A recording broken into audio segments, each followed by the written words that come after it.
News at 6 a.m. starts now.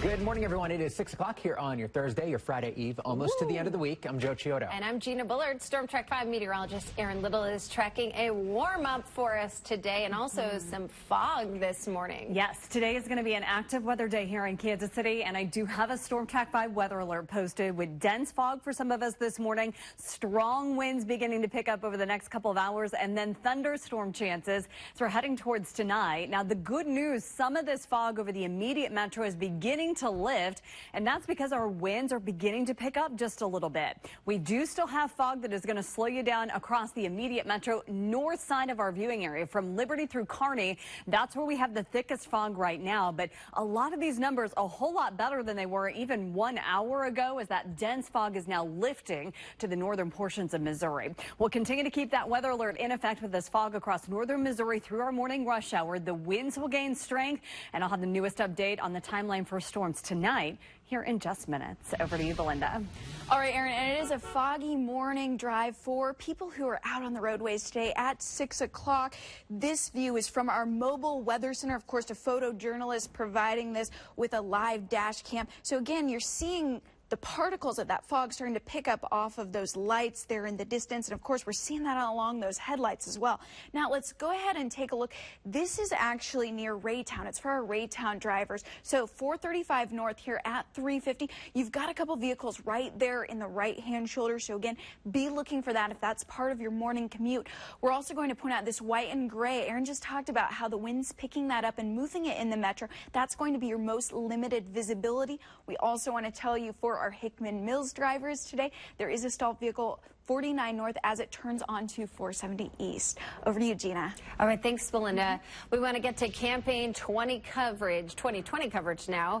We want to give you a live look from Nashville this morning. This right here is the Curb Event Center. It's on Belmont University campus where President Trump and Joe Biden will be facing off tonight. Certainly the calm before the storm there this morning. The two candidates meeting again for their second and now final debate before Election Day and before you head to the polls to cast your vote. We're going to see plexiglass again dividing the two candidates on the debate stage in Nashville.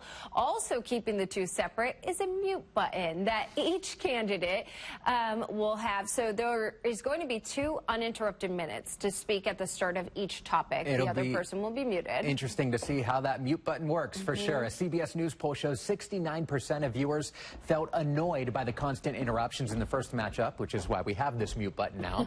Many voters say their minds are already made up, considering that 44 million people have already sent in their ballots. Still, many say they do want a debate that is focused on the issues. This morning, President Trump criticizing the debate commission and tonight's moderator, Kristen Welker of NBC.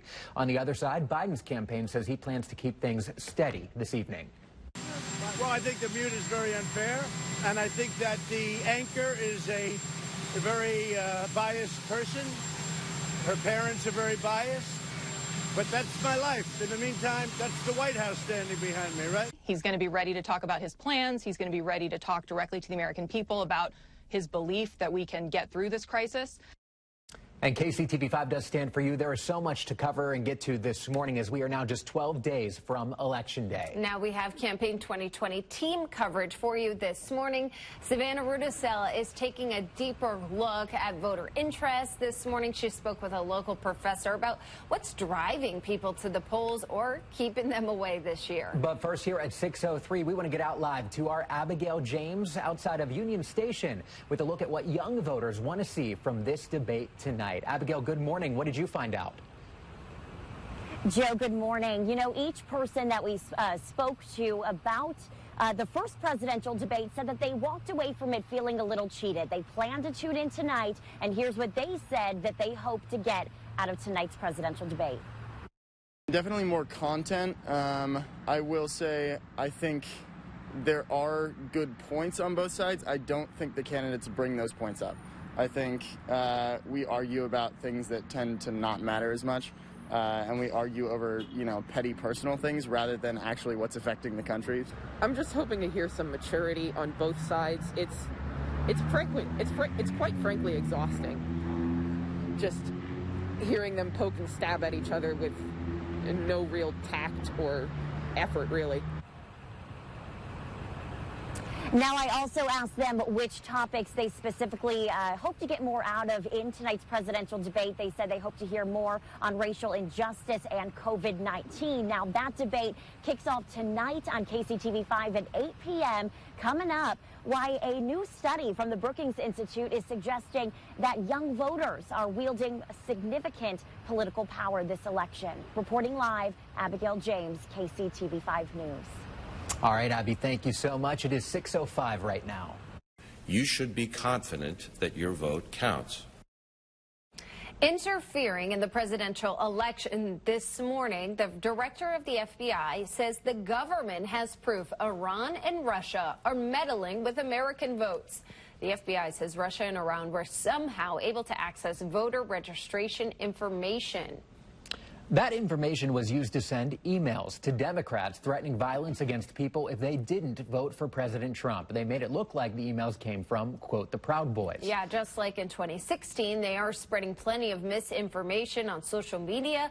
Officials say beware of what you are sharing. Important to keep in mind. 6:06 right now, KCTV5 standing for you during campaign 2020, and there is a lot of information on your voter registration. It's also not hard to get a hold of. We're talking phone numbers, your address, your email, and your party affiliation. Now, we reached out to the Secretary of State in Missouri and Kansas to see if any local voters were affected and what they're doing to protect your information. We are still waiting to hear back. All right, we'll keep you updated. Right now, let's get you over to Kelly Taylor at the 5 Alert Desk. Good morning. Good morning, guys. Breaking overnight, Wichita police say a man died after a shooting in the parking lot of the Stryker Sports Complex. The shooting happened a little after 10 o'clock last night outside the stadium where a youth football game was being played. Now, police are still looking for a suspect this morning, but the Stryker Sports Complex is also the same place where the Carr brothers' murders happened. 5 people were killed by the brothers in December of 2000. There is new information this morning when it comes to who is at risk for being infected with COVID-19. The CDC says it's changing what it defines as close contact with someone who's sick. So the new guidance says that close contact means being within 6 feet of an infected person for a total of 15 minutes, even when those 15 minutes are spread out over a full day. Aaron. Alrighty, and we are keeping a close eye on that fog thick across our area, especially northern Missouri. Wow, what a swing with temperatures we're expecting for today. I'll have that newest update for you after the break, Joe. Thank you, Aaron. 6:07 right now. This past baseball season, Kauffman Stadium saw no fans for the first time since it was built. And this morning, there's more sad news. Why the next time you're at the K just won't be the same. Closed captioning